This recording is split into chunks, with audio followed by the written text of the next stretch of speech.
Hey Courtney, let's have a look at this one here. I think it's probably just depends on how you're typing in the ln. So I'll work the problem out. We'll have a look at it, and then maybe hopefully that'll give you some insight as to what you were doing.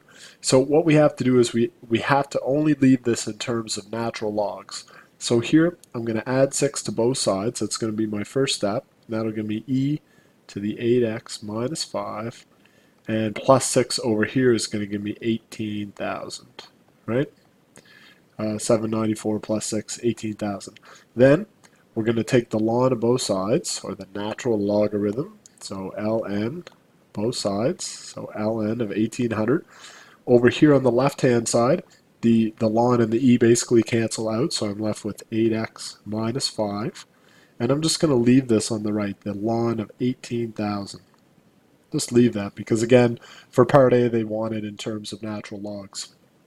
Now we're going to get x by itself. We'll just do some algebra and clean this up. So let's add 5 to both sides. Now this ln, remember, that only applies to the 18,000 here. Okay, so this 5 is separate over that. So that's gone, and I'm just going to erase this to save a little bit of room on my screen.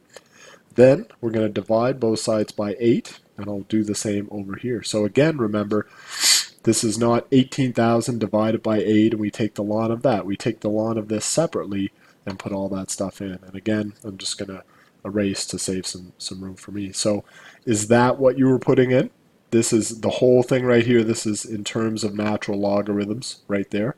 Try that. Give me a shot. Obviously, part B, which is coming up, right? We know we have another part remaining here. Let me get a pen. We have another part remaining, which is where I suspect you would compute this. So again, do the ln of 18,000. That's a number. Add 5 to it in your calculator, and then divide the whole answer by 8, and just make sure you round appropriately. That should fix you up.